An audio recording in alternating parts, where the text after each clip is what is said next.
So, hello Afnan, once again a very good morning to you. Welcome to our social science class. Yes, आज हम लोग civics का जिसको political science भी बोलते हैं उसका एक चैप्टर देखने चल रहे हैं जिसका नाम है democratic rights.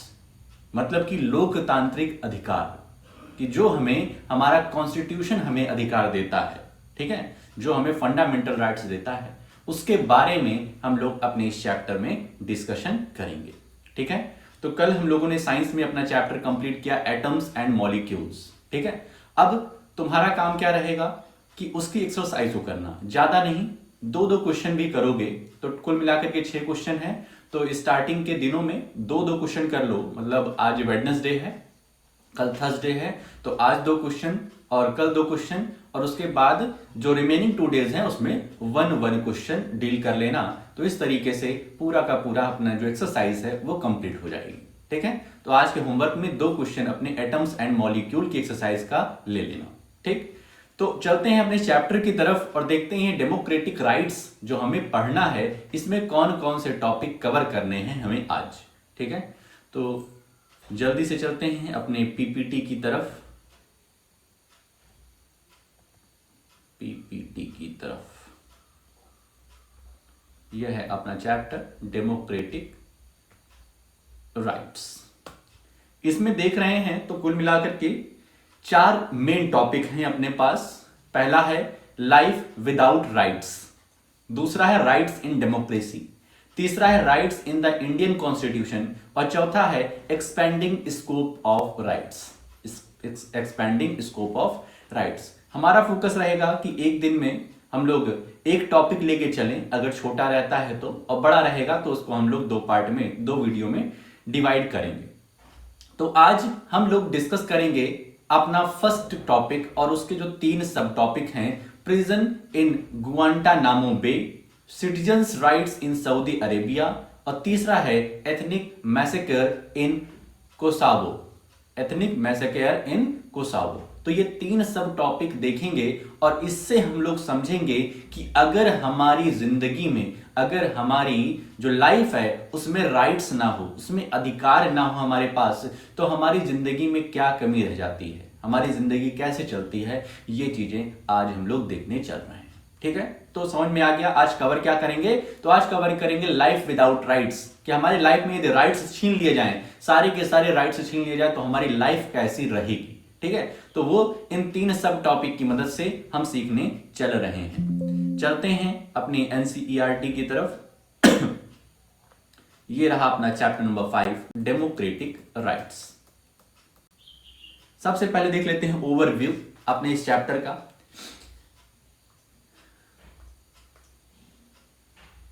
In the previous 2 chapters, we have looked at 2 major elements of a democratic government. In chapter 3, we saw how a democratic government has to be periodically elected by the people in a free and fair manner. तो कह रहे हैं पिछले 2 chapter में हम लोगों ने democratic government के मेजर एलिमेंट्स क्या क्या होते हैं ये चीजें देखी हैं। चैप्टर 3 में हम लोगों ने देखा है कि जो गवर्नमेंट होती है वो पीरियोडिकली इलेक्ट होती है, फ्री एंड फेयर इलेक्शन होता है। ठीक है, एकदम साफ सुथरा इलेक्शन होता है, और उससे इलेक्ट होकर के गवर्नमेंट क्या करती है, कुछ पीरियड के लिए हम पर रूल करती है। इन चैप्टर 4 में क्या पढ़ा है, we learn that a democracy must be based on institutions that follow certain rules and procedures. Chapter 4 में हमने पढ़ा कि जो डेमोक्रेसी है, जो लोकतंत्र है, वो इंस्टीट्यूशन पे बेस्ड होना चाहिए। इंस्टीट्यूशन मतलब वही लेजिस्लेचर, एग्जीक्यूटिव और जुडिशरी पर बेस्ड होना चाहिए, और वो सभी के सभी जो इंस्टीट्यूशन हैं वो कुछ रूल्स और प्रोसीजर्स के अकॉर्डिंग ही काम करने चाहिए, मन माने ढंग से काम करना नहीं चाहिए। तो चैप्टर 3 में हमने पढ़ा कि फ्री एंड फेयर इलेक्शन होकर के एक गवर्नमेंट बनेगी जो कि कुछ पीरियड के लिए उस स्टेट, उस कंट्री पर रूल करेगी।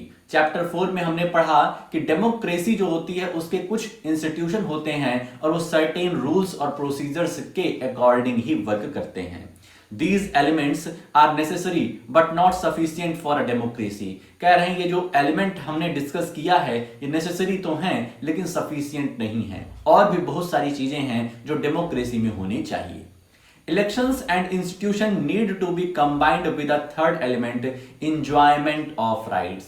कह रहे हैं हम इलेक्शन की बात किए, इंस्टीट्यूशन की बात किए. इलेक्शन तो समझते हो चुनाव होता है, फ्री एंड फेयर इलेक्शन, और इंस्टीट्यूशन में हमारे आ गया जुडिशरी, एग्जीक्यूटिव एंड लेजिस्लेचर. कह रहे हैं इन दोनों के साथ साथ यदि हमें अपने अधिकारों को इंजॉय करने की स्वतंत्रता भी मिले तो भाई साहब मजा ही आ जाए. ठीक है, अगर हमें अपने जो अधिकार हैं, हम आराम से चल फिर सकते हैं, कहीं भी रह सकते हैं, कहीं भी घूम सकते हैं, कुछ भी पढ़ सकते हैं, कोई भी नौकरी कर सकते हैं, ये सब राइट्स अगर हमारे पास आ जाएं तब तो भाई साहब मजा ही आ जाएगा. तो कह रहे हैं कि डेमोक्रेसी में ये बहुत ही जरूरी है कि कोई पर्सन अपने राइट्स का एंजॉयमेंट करे. To make a government democratic, even the most properly elected rulers working through the established institutional process must learn not to cross some limits. हम डेमोक्रेसी ये भी कहती है कि कोई भी पर्सन, कोई भी गवर्नमेंट इलेक्ट होकर के आई है, लेकिन वो एक लिमिट से ज्यादा क्रॉस नहीं करेगी किसी की आम जिंदगी में, किसी की निजी जिंदगी में, किसी की प्राइवेट लाइफ में. एक लिमिट से ज्यादा वो गवर्नमेंट, भले ही वो इलेक्ट होकर के आई है, भले वो डेमोक्रेटिक गवर्नमेंट है, लेकिन लिमिट क्रॉस वो गवर्नमेंट नहीं करेगी किसी की निजी लाइफ में. Citizens democratic rights set those limits in a democracy. जो सिटीजन्स के राइट हैं, जो सिटीजन्स, जो आम जनता के, वहां के जो नगरवासी हैं, निवासी हैं, उनके जो डेमोक्रेटिक राइट्स है वो इस लिमिट को सेट करती है डेमोक्रेसी में. ठीक है, जो वहां के निवासी हैं उनके जो डेमोक्रेटिक राइट्स हैं वो लिमिट्स तय करते हैं कि गवर्नमेंट कहां तक उनकी जिंदगी में दखलंदाजी कर सकती है. This is what we take up in this final chapter of the book. तो इस चैप्टर में हम लोग यही चीज देखने वाले हैं कि आखिर एक पर्सन की राइट्स क्या होती है, पर्सन की राइट्स अगर छीन ली जाए तो उसकी लाइफ कैसे हो जाती है, ये सब चीजें देखते चल रहे हैं. We begin by discussing some real life cases to imagine what it means to live without rights. कह रहे हैं स्टार्टिंग ये चैप्टर हम कर रहे हैं तो सबसे पहले तो ये समझना जरूरी है कि अगर किसी पर्सन की लाइफ से राइट्स निकाल दिए जाएं, उसके अधिकार छीन लिए जाएं, तब कैसी जिंदगी होती है, तब राइट्स का इंपॉर्टेंस पता चलेगा. This leads to a discussion on what we mean by rights and why do we need them. यहां से हमें पता चलेगा कि rights हमें आखिर क्यों चाहिए, उसकी जरूरत क्या है. As in the previous chapter, the general discussion is followed by a focus on India. We discuss one by one the fundamental rights in the Indian Constitution. Then we turn to how these rights can be used by ordinary citizens. कह रहे हैं जैसे जैसे chapter आगे बढ़ेगा हम fully focus करेंगे अपने इंडियन कॉन्स्टिट्यूशन में, और इंडियन कॉन्स्टिट्यूशन में देखेंगे कि हमें कौन कौन सी डेमोक्रेटिक राइट्स मिली हुई हैं, और ये डेमोक्रेटिक राइट्स का एक ऑर्डिनरी सिटीजन, एक आम जनता जो है, आम निवासी है, वो कैसे इसका अप्लीकेशन करता है, कैसे इसको यूज करता है. Who will protect and enforce them. इस जितनी भी राइट्स हैं उनको प्रोटेक्ट करने वाला कौन होगा या उनको लागू करने वाला कौन होगा, ये भी चीजें देखेंगे हम लोग. Finally we take a look at how the scope of rights has been expanding. और लास्टली इस चैप्टर में हम लोग ये देखने वाले हैं कि किस तरीके से जो राइट्स के स्कोप हैं वो एक्सपैंड कर रहे हैं, लगातार उनमें क्या हो रही है, विस्तार हो रहा है. तो इस चैप्टर में हम लोग मेनली ये देखने चल रहे हैं. अब आज का अपना जो टॉपिक है लाइफ विदाउट राइट्स, ऐसी जिंदगी के बारे में हम यहां देखने चल रहे हैं. कुछ अपने मतलब अलग देशों से एग्जाम्पल लेंगे और देखेंगे कि जब उनके राइट्स चली गए, उनके अधिकार चले गए तो उनकी लाइफ कैसी है. In this book we have mention rights again and again. If you remember, we have discussed rights in each of the 4 preceding chapter. कह रहे हैं जो हम लोगों ने पिछले 4 ये 5वां चैप्टर है अपनी इस बुक का, पिछले 4 चैप्टर में हम लोगों ने राइट्स की बार बार बात की है. ठीक है, can you fill in the blanks by recalling the rights dimension in each chapter. जैसे चैप्टर 1 में दिया है a comprehensive definition of democracy includes. ठीक है, तो चैप्टर 1 में अगर तुम जाओगे, ये तुम्हारा वर्क रहेगा, चैप्टर 1 में जाओ और वहां पे लिखा होगा अ comprehensive definition of democracy includes. इसमें कहीं राइट्स का जिक्र होगा तो उसको अपनी कॉपी में फिल कर लेना, कॉपी में लिख लेना.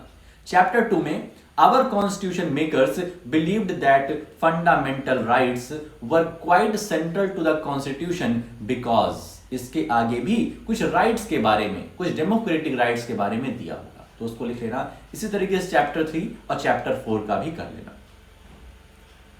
Let us now begin with 3 examples of what it mean to live in the absence of rights। अब यहां पर मेनली 3 एग्जाम्पल, वही अपने 3 सब टॉपिक जो आज हम लोग डिस्कस करेंगे उसी का एग्जाम्पल लेकर के यहां पर इंपॉर्टेंस दिखा रहे हैं राइट्स की। पहला है प्रिजन इन गुआंटानामो बे। गुआंटानामो बे में एक प्रिजन है, उसकी एक केस स्टडी है, उसके बारे में देखो यहां पर क्या डिस्कस करते हैं। About 600 people were secretly picked up by the US forces from all over the world and put in a prison in Guantanamo Bay। US army क्या करती है, यूएस की फोर्स क्या करती है, ऑल ओवर द वर्ल्ड से 600 इंसानों को उठा लेती है और गुआंटानामो बे में एक प्रिजन है उसमें डाल देती है। अब क्या कसूर है इन 600 लोगों का, क्या इन्होंने गलत काम किया है जिससे यूएस फोर्स इनको जेल में भेज रही है? ये देखो, an area near Cuba controlled by American navy. Guantanamo Bay जो है ये क्यूबा के पास है, अमेरिकन नेवी इसको कंट्रोल करती है। Anas father Jamil El Banna was among them. और ये 600 लोगों में एक अनाज लड़का है जो कि कितने ईयर ओल्ड है, यहां पर कुछ है, कुछ ईयर्स ओल्ड अभी दिया होगा आगे कि कितना साल का वो बच्चा है, 8-9 साल का है। तो वो उसके पापा जमील एल बना, तो ये जो हैं इनको भी जेल हुई है उसी 600 पीपल में से। The American government said that they were enemies of the US and linked to the attack on New York on 11 सितंबर 2001। अब यहां पर तुम्हारा एक काम भी रहेगा कि जो 11 सितंबर 2001 को न्यूयॉर्क में जो हमला हुआ था ये किसने किया था ये बताना है, ठीक है। 11 सितंबर 2001 अपने गूगल पे डालोगे तो पूरी की पूरी हिस्ट्री दे देगा वो कि 11 सितंबर 2001 को हुआ क्या था, तो बताना हमेशा हमको। तो न्यूयॉर्क पे यहां पे अटैक हुआ था, कहां हुआ था ये चीजें बतानी है। तो अमेरिका का कहना था, अमेरिकन गवर्नमेंट कह रही है कि देवर जो 600 पीपल को लिए हैं, कह रहे हैं they are enemies of the US and linked to the attack on New York. मतलब न्यूयॉर्क में जो ये अटैक हुआ इसमें इनकी कुछ ना कुछ क्या है, योगदान है, लिंक्ड है ये, तो इस वजह से इनको पकड़ करके जेल में डाला गया है। ऑल ओवर द वर्ल्ड, सिर्फ अमेरिका से नहीं पूरे दुनिया से पकड़ करके इन 600 लोगों को जेल में डाला गया है क्योंकि ये एक्यूज्ड हैं, एनिमीज हैं यूएस के, ठीक है।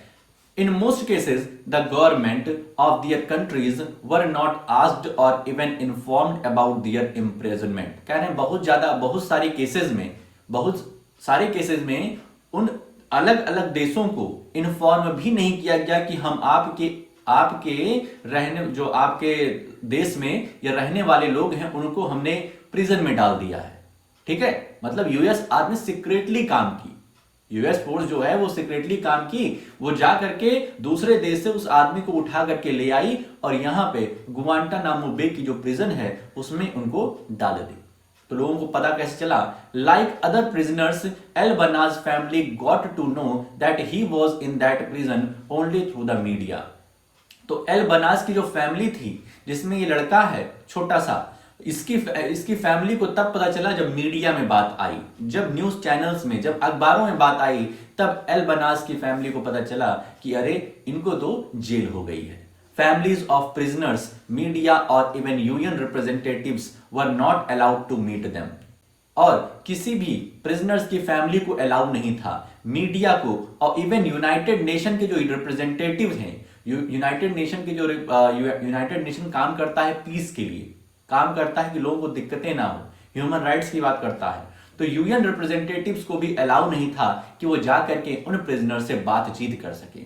The US army arrested them, interrogated them and decided whether to keep them where there और नॉट। यूएस आर्मी उनसे इंट्रोगेट कर रही थी, सवाल जवाब कर रही थी और उसके बाद डिसाइड कर रही थी कि इनको यहां पर रखना है या फिर छोड़ना है। There was no trial before any magistrate in the US nor could these prisoners approach courts in their own country।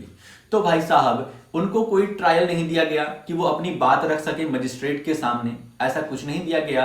और ना ही प्रिजनर्स को अप्रोच करने दिया गया कि वो अपने कंट्री के अपने कोर्ट में, अपने हाई कोर्ट, सुप्रीम कोर्ट, जैसा भी कोर्ट उनके यहां हो, वहां पर अपनी बात रख सके। इस तरीके से बात हुई। आगे चलें, कहानी समझ में आ रही है किस तरीके से आगे बढ़ रही है। एमनेस्टी इंटरनेशनल, ये क्या है? An international human rights organisation. ठीक है, ये एमनेस्टी इंटरनेशनल जो है ये एक नाम है ऑर्गेनाइजेशन का जो कि इंटरनेशनली वर्क करती है ह्यूमन राइट्स के लिए। Collected information on the condition of the prisoners in Guantanamo Bay and reported that the prisoners were being tortured in ways that violated the US laws. तो ये जो एमनेस्टी इंटरनेशनल ऑर्गेनाइजेशन है जो कि human rights के लिए काम करती है, वो बहुत सारे डेटा कलेक्ट करती है, बहुत सारे इंफॉर्मेशन कलेक्ट करती है, और उस इंफॉर्मेशन से इन्फेरेंस, उस इंफॉर्मेशन से जो समरी निकल के आ रही है वो ये है कि जितने भी प्रिजनर्स हैं उनको टॉर्चर किया जा रहा है, जो कि यूएस के लॉज के भी खिलाफ है। यूएस का जो लॉज है, यूएस के जो नियम है कि प्रिजनर्स को कैसे रखा जाएगा, उसके खिलाफ है, उससे ज्यादा, कहीं ज्यादा टॉर्चर किया जा रहा है।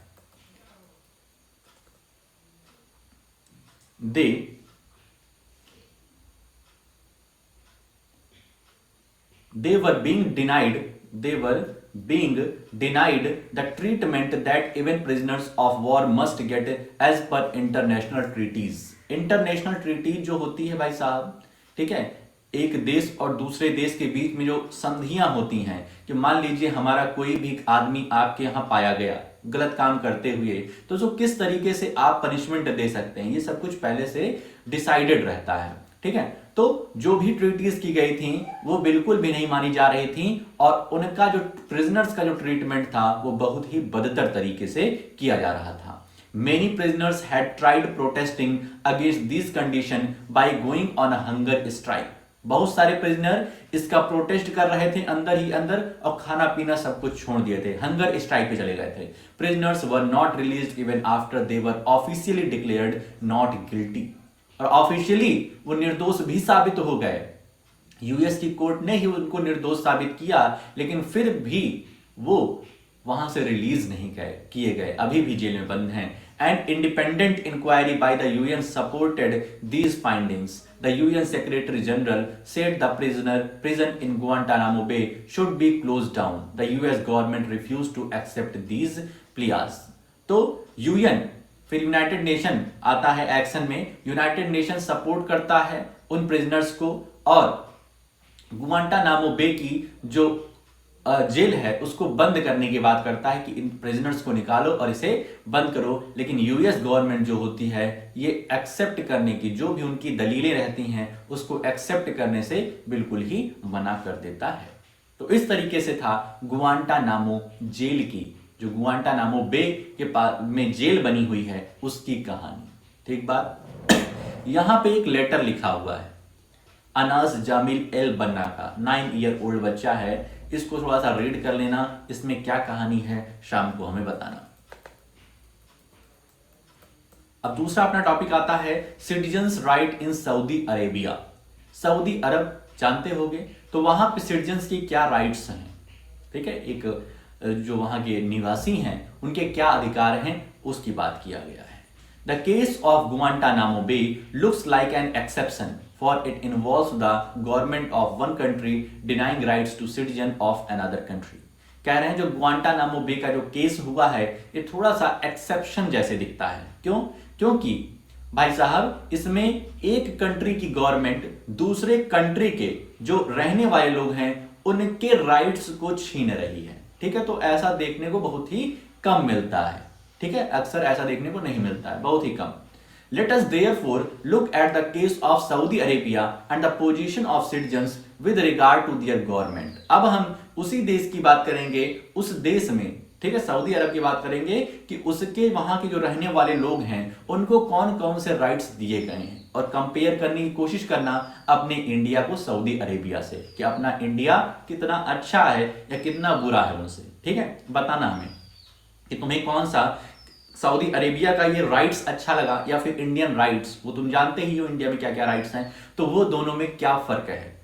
The country is ruled by a hereditary king and the people have no role in electing or changing their rulers. जो सऊदी अरेबिया की कंट्री है ये हेरिडेटरी किंग, मतलब कि राजा का लड़का ही राजा बनेगा। ठीक है, राजा का जो पिताजी हैं वो राजा थे, अब राजा उनका लड़का हुआ, अब आगे के जनरेशन में जो उनका लड़का होगा वही वो राजगद्दी संभालेगा। वहां के जो पीपल हैं उनको इलेक्ट करने का या फिर अपने रूलर्स को चेंज करने का कोई भी अधिकार नहीं है। दूसरा, the king selects the legislature as well as the executive. He appoints the जजेस and can change any of their decision. King ही भाई साहब लेजिस्लेचर बना रहे हैं, किंग ही एग्जीक्यूटिव बना रहे हैं और किंग ही जज को अपॉइंट कर रहे हैं। यहां तक कि जज ने जो भी डिसीजन दिया उसको भी चेंज करने का अधिकार किंग के पास है। ठीक है, तो ये है सऊदी अरेबिया की कहानी। अभी और, citizens can not form political parties और any political organisations. Media can not report anything that the monarch does not like. Citizens जो हैं वो पॉलिटिकल पार्टीज नहीं बना सकते हैं, अपनी पार्टी नहीं बना सकते हैं, कोई पॉलिटिकल ऑर्गेनाइजेशन नहीं बना सकते हैं। मीडिया जो है वहां की जो मीडिया, जो न्यूज़पेपर हैं, जो न्यूज चैनल्स हैं, ये कुछ भी ऐसा रिपोर्ट नहीं कर सकते हैं जो कि वहां का राजा ना चाहता हो। ठीक है, there is no freedom of religion, there is no freedom of religion. Religion, धर्म की आजादी नहीं है। Every citizen is required to be Muslim. जितने भी सिटीजन हैं उनको मुस्लिम होना अनिवार्य है। Non Muslim residents can follow their religion in private but not in public. ठीक है, मतलब आपको पब्लिक में सिर्फ और सिर्फ मुस्लिम ही, मतलब मुस्लिम के रीति रिवाज निभाने हैं। यदि आप किसी अदर रिलीजन के हैं तो प्राइवेटली आप कुछ भी कर सकते हैं, लेकिन पब्लिकली अपनी क्या कहते हैं पूजा अर्चना ये सब नहीं कर सकते हैं, डिमॉन्स्ट्रेशन नहीं कर सकते हैं। ठीक है, तो ये है सऊदी अरेबिया की कहानी। आगे, women are subjected to many public restrictions. Women पर बहुत ही ज्यादा रेस्ट्रिक्शंस है सऊदी अरेबिया में। द टेस्टिमोनी, टेस्टिमोनी मतलब होता है गवाही, of one man is considered equal to that of two women. मतलब कि एक आदमी, वहां पर पुरुषों को ज्यादा अधिकार दिए गए हैं। ठीक है, इन कंपेरिजन टू वुमेन। ठीक है, तो जो वहां की जो एक लड़का, यदि एक बॉय कोई गवाही देता है, कोई बात कहता है, तो उसको काउंटर करने के लिए, अगर उसको काउंटर करना है तो उसके लिए 2 महिलाओं की आवश्यकता होगी। उसकी बात को गलत ठहराने के लिए 2 गर्ल्स की आवश्यकता होगी, मतलब 1 boy is equal to 2 girls. इस तरीके से वहां पे बात बनती है। ठीक है, तो यहां पर 2-3 केसेस दिए, कितने दिए, 1 2 3 4 पॉइंट्स दिए गए हैं। इसको कंपेयर करना। ठीक है, 1 2 3 4 5 पॉइंट्स दिए गए। इसको कंपेयर करने की कोशिश करना अपने इंडिया से, कि अपने इंडिया में इससे अच्छे हालात हैं या फिर इससे बुरे हालात हैं, दोनों में क्या अंतर है बताना शाम को। This is true not just for Saudi Arabia, there are many countries in the world where several of these condition exist. ठीक है, कह रहे हैं सिर्फ ये सऊदी अरेबिया में नहीं है। ठीक है, और भी बहुत सारे कंट्रीज में ऐसी कंडीशन देखने को मिलती है। आगे तीसरा अपना आता है आज का लास्ट सब टॉपिक, एथनिक मैस्कर इन कोसावो। ठीक है, एथनिक मतलब होता है जातीय।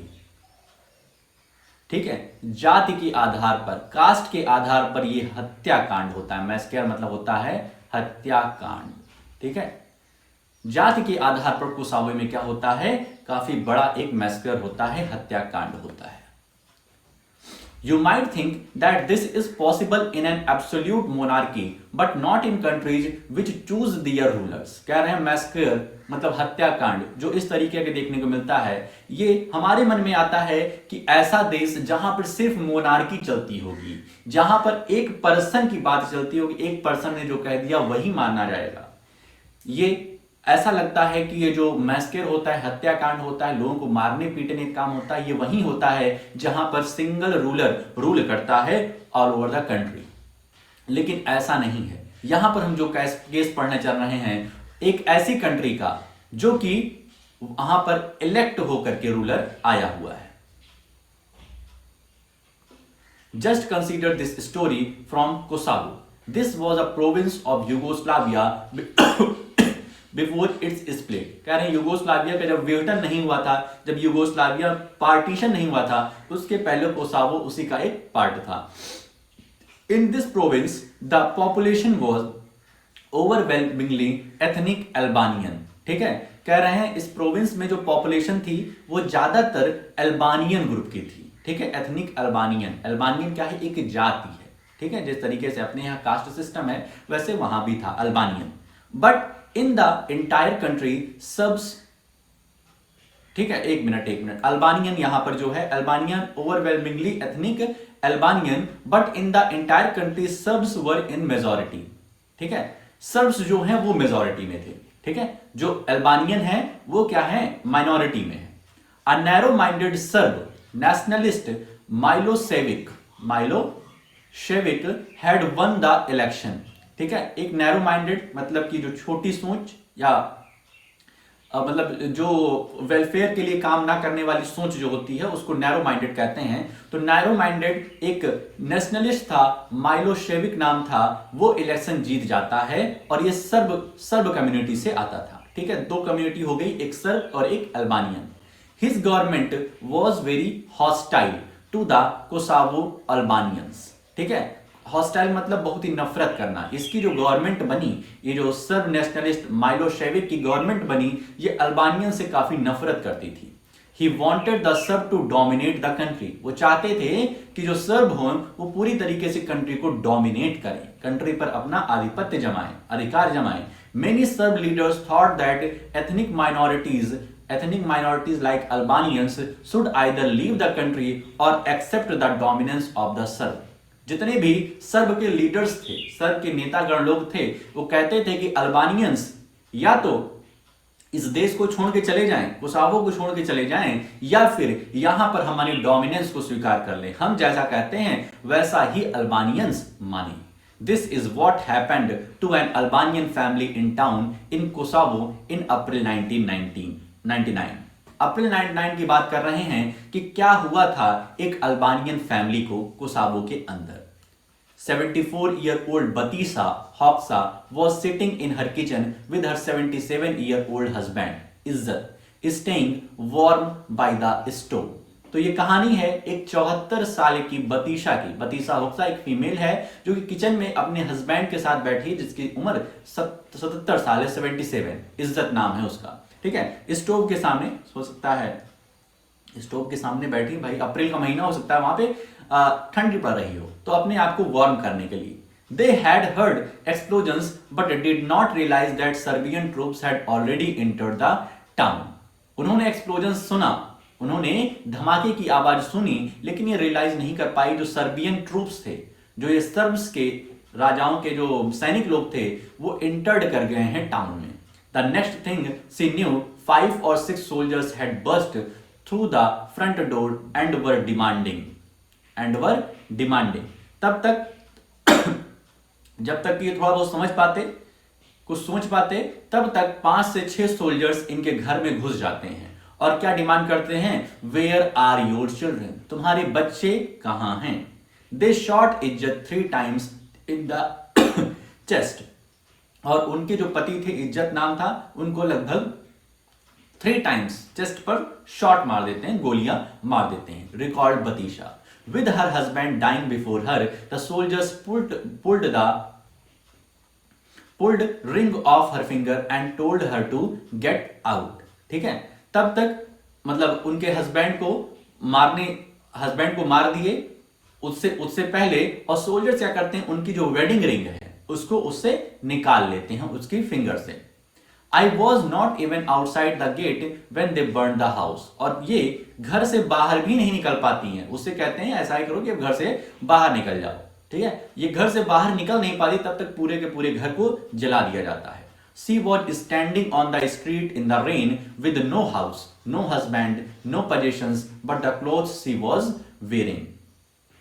ठीक है, तो अब वो स्ट्रीट के बाहर खड़ी हो जाती हैं, बारिश होना शुरू हो जाती है, कोई इनके पास घर नहीं है, हस्बैंड नहीं है, कोई इनके पास प्रॉपर्टी नहीं है, बस वही एक क्लॉथ है जो ये पहनी हुई थी। This news report was typical of what happened two thousands of Albanian in that period. तो इस कहानी से पता चलता है कि उस समय अल्बानियन जो फैमिली थी, उस थाउजेंड्स के नंबर्स में उन पर क्या बीती। Do remember that this massacre was being carried out by the army of their own country, working under the direction of a leader who came to power through democratic election। ये बात याद रखो कि जो भी हत्याकांड हुआ ये किसी दूसरे कंट्री की आर्मी ने नहीं किया था, उसी कंट्री के आर्मी ने किया था। और किससे कहने पे किया, तो वो रूलर जो डेमोक्रेटिक इलेक्ट होकर के आया था, जो इन सब लोगों ने उनको वोट दिया था और तब जाकर के वो राजा बने और फिर इन पर क्या किए, इस तरीके से जुर्म किए। This was one of the worst instances of killing based on ethnic prejudices in recent time। कह रहे हैं ये जो वो हुआ था, ये जो मैस्कर हुआ था, हत्याकांड हुआ था, ये इस समय का बहुत बड़ा ही हत्याकांड हुआ था। किस बेस पर, जात के आधार पर। Finally, several other countries intervened to stop this massacre। Milosevic lost power and was tried by the International Court of Justice from crimes against humanity। और फिर धीरे धीरे करके सभी की सभी जो कंट्री होती हैं वो इंटरवीन करने लग गई इनकी गवर्नमेंट में, और उसके बाद माइलोसेविक पावर को लॉस्ट कर देते हैं, वहां पे फिर से इलेक्शन होता है, कोई दूसरा जीतता है और धीरे फिर इन्हें इंटरनेशनल कोर्ट में बुलाया जाता है और इन पर क्या केस चलाया जाता है, मुकदमा चलता है। ठीक है, अब तुम्हारा काम क्या रहेगा, जो बीच बीच में थोड़ा बहुत हमने काम दिया है, ठीक है, ध्यान रखना जो काम दिया है भूलना नहीं है। ठीक है, वीडियो में बीच बीच में तुमको कई सारे काम दिया है हमने, तो उसको कर लेना। प्लस ये एक्टिविटी जो है इसको पढ़ लेना, इसको पढ़ना, और यदि कुछ लिखने वाला होगा तो उसको भी कर लेना। चेक योर प्रोग्रेस, इसकी भी रीडिंग कर लेना। ठीक है, तो इतना काम तुम्हारा रहेगा। प्लस जितना भी हमने पढ़ाया है उसकी रीडिंग करके रिकॉर्डिंग कर लेना। ठीक है, रीडिंग करके एक्सप्लेनेशन की रिकॉर्डिंग कर लेना, और अपना 2 क्वेश्चन अपने जो केमिस्ट्री का चैप्टर पढ़ाया है एटॉम्स एंड मॉलिक्यूल्स उसका कर लेना। ठीक है, तो इस तरीके से जो भी हमने पढ़ाया है, अगर कोई दिक्कत है तो शाम को पूछ लेना। ठीक है, वरना सारे काम कर लेना। तो आज के इस वीडियो में हम लोग इतना ही रखते हैं, मिलते हैं नेक्स्ट वीडियो में। ओके।